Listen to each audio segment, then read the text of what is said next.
البته اکثرو کتابو لیکلي دي چې د ښځې اواز هم ونه محرمه ته اورېدل دا چې دی عورت دی. دا هم حرام دی چې ښځه د خپل اواز په دې نامحرم باندې اوري. دا د چا په یاد دی چې مړ دریاوې په لاس ورکړي دي خولې یوازې نیولې دي تر ساره پورې دنیا د دې اواز اوري. په دغه اواز کې په دغه بې سترۍ کې ما ته د په نور بیانو کې ویلي دي چې پلار زوی میړه ورور دا څلور کسان به هم دغه طرف دوزخ نه ورسره ځي لکه دا چې دوزخ له روانه دا حدیثو کې راځي. پلار ورور زوی میړه دا څلورو کسانو چې دی دا خور یې تر وس لاندې ده، لور یې تر وس لاندې ده، ښځه یې تر وس لاندې ده. د دې کسانو چې دی دغه ښځې تر وس لاندې ده لیکن ولې دا بې پردګي پکوي نو خو د دوی خوښ ده چې دا د هر کم بې پرده ګرځي. لهذا الله تعالی به په ورځ د قیامت د خپلې خوښۍ طریقه ورسره کوي چې دوزخ لکه ما تېر بیان کې ته ولې چې ښځه وایي چې یا الله ما یواره دوزخ ته ماسته وي واره زما پلار راوبله پلار بیا راوبلي، زما ورور راوبله ورور بیا راوبلي، زما زوی راوبله زوی بیا راوبلي، او زما میړه راوبله میړه بیا راوبلي چې یا الله دا زما میړه و دا مې پلار و دا مې زوی و دا مې ورور و. په دنیا کې زه په لس مخ باندې په بې ستره ګرځېدلم بې پرده ګرځېدلم ما چې غږ نه کوي دا ظالمانو. یا الله لکه نن چې ما و دوزخ ته بیایې د ما سره به دا ظالمان هم بیایې، د ما سره به د پلار ظالم هم بیایې، ورور ظالم هم بیایې. که چېرې دوی زه د دې لارې سره ګرځولی وای زه به نن و جنت ته د دوی سره روانه وای. کتاب کې راځي چې څلور سره په دې پسې دوزخ نه به څلور سره به وای. دا د یوې ښځې په وجه باندې ښځه به د مخې پلار زوی او میړه ورور دا څلور کسان به په پسې حتی چې ښځه وایي ښایسته کپړې ګلداره کپړې چې د باندې وزې نیسي اغوستی دا د دې دپاره حرام دی چې نامحرمه د دې دا کپړې وویني. او د هغه رقم د پایزیب اواز ښځې ته هم شریعت مطهره دغه ترغیب ورکوي چې ولا یضربن بارجلهن لیعلم ما یخفین من زینتهن. قرآن پاک آیات سورة النور کې ترجمه یې دا ده چې الله تعالی فرمایي چې ښځې دې د خپلې پښې د پښې د کلک کلکې د مځکې سره نه وي چې د دوی دغه پټ زینت ښکاره نه شي، هغه پټ زینت ته دې ښځو ښکاره نه شي، او د دوی هغه پټ زیور او پټ چې کوم زیب و زینت دی هغه د نامحرمو خلکو ته معلوم نه شي. علامه بغوی رحمت علیه فرمایي ډېر غټ عالم تېر شوی دی فرمایي په خپل کتاب کې چې د اسلام څخه مخکې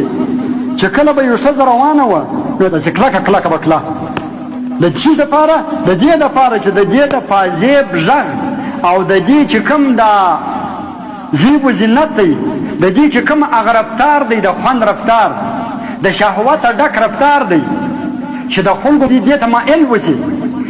زړه یې د دې دخوا ته ترغیب وسي وایي دغه پازیب باندې به دې ټکارې کوئ. په جاهلیت کې به داسې ښځې وي د اسلام څخه مخکې هغه به دا اواز پکوي د دې دپاره چې دا نامحرمه خلک زما د دې پازیب اواز واوري او زما په دې نکروزو باندې سرې پښې وویني او زما دا زیب و زینت چې کوم د دې کپړو په وجه باندې دی یا د رفتار په وجه باندې دی یا د خبرو په وجه باندې دی زما دا زیب و زینت دا خلک وویني نو شریعت دغه رقم پیل چې دی هغه یې منع کوي. د مسلمانانو وښځو د الله تعالی دا فرمایي په قرآن مجید کې ځکه دا رقم حرکت دا رقم رفتار دا رقم وینا خبرې کول د دا رقم په وجه سره دا خلک چې کوم دي د هغو په زړو کې خامخا میلان راځي د دې ښځو و طرف ته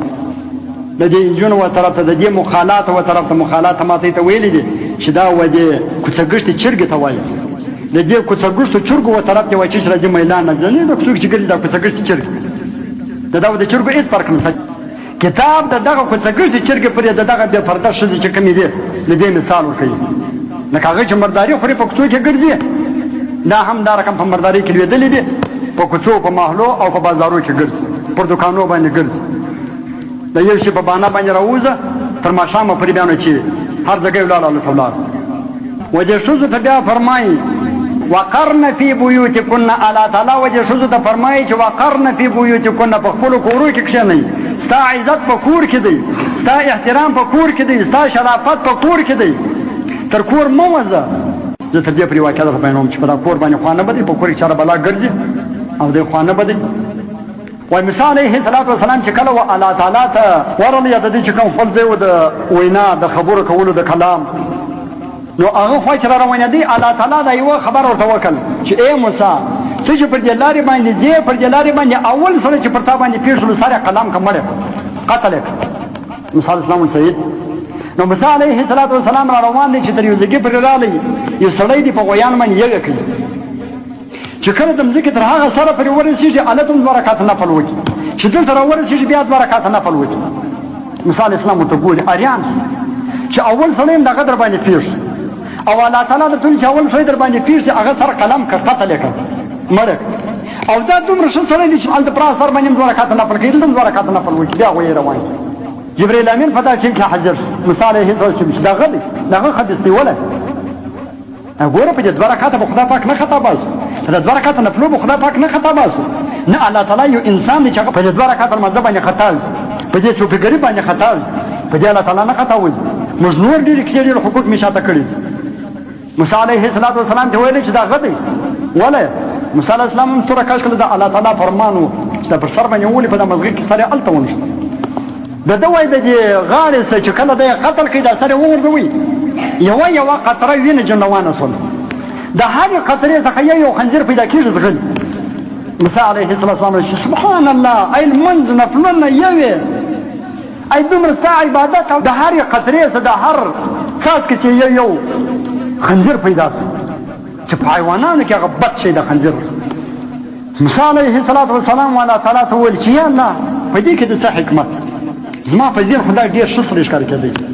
او دا دومره خبیث چې د هرې قطرې د وینې څخه یو خنزیر پیدا شو منډه کړو الله تعالی ورته ویل دا د یوس دی د یوس په ښځه خبر دی چې زما ښځه د باندې وځي زما ښځه بې ستره وځي زما ښځه بدکاره ده نه ورته وایي نه یې لکه یې نه پر دې بدکاري ورته وایي دا خبیث او نه یې لکه یې دا ماته تر خنزیر هم بد دا چې په دا 2 رکعته لمونځ نه خطا وځي دا تر خنزیر هم ماته بد ښکاره کېږي نو دغه رقم سړی چې ښځې د باندې بې ستره ګرځي لور خور مور ښځه دا یې بې ستره د باندې ګرځي پر دا رقم سړي باندې وایي لعنت ولې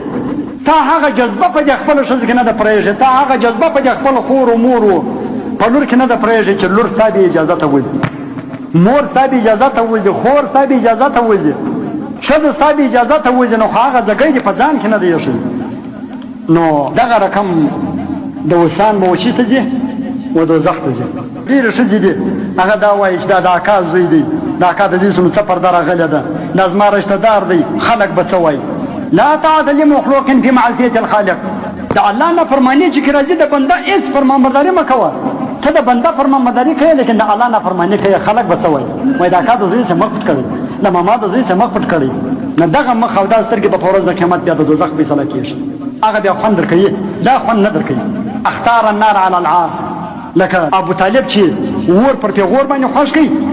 نو دا رقم بیا ته هم دا اور پر دې پیغور باندې خوښوي نو بیا الله تعالی به بیا دا اور درکوي هم الله څه وایي د خدای رسول څه وایي ته څه وایي ته وایي دا پیغور دی خلک به پیغور لایي د ماما د زوی سترګې پټ کړي مخ یې پټ کړي د اکا د زوی مخ پټ کړي د اکا د زوی د فرجي دا خشه فرق نشته دا خشه فرق هم نشته یو څه فرق وایي هم موږ ویل کتاب وایي دا خشه فرق یو سره فرق هم نشته لکه پردي سره چې ناس دا رقم د اکا د زوی دا رقم نه روان د ماما د زوی دا رقم نه روان د خالا د زوی دا رقم نه روان دا زما د ماما زوی دی دا څونه سفر ده دا زما د خالا زوی دی دا څونه سفر ده دا زما پیر دی دا زما امام دی دا زما ملا دی دا زما طالب دی د دې څه سفر ده د ملا څه به هم پرده کوي د پیر څه به هم پرده کوي پیر څوک دی ملا څوک دی امام څوک د ګرد څه پته پرده کوي ستا پرده واجب ده فرض ده دې کسان یو مجبوري د مجبوري په حیثیت باندې لکه ډاکټر طبیب عالم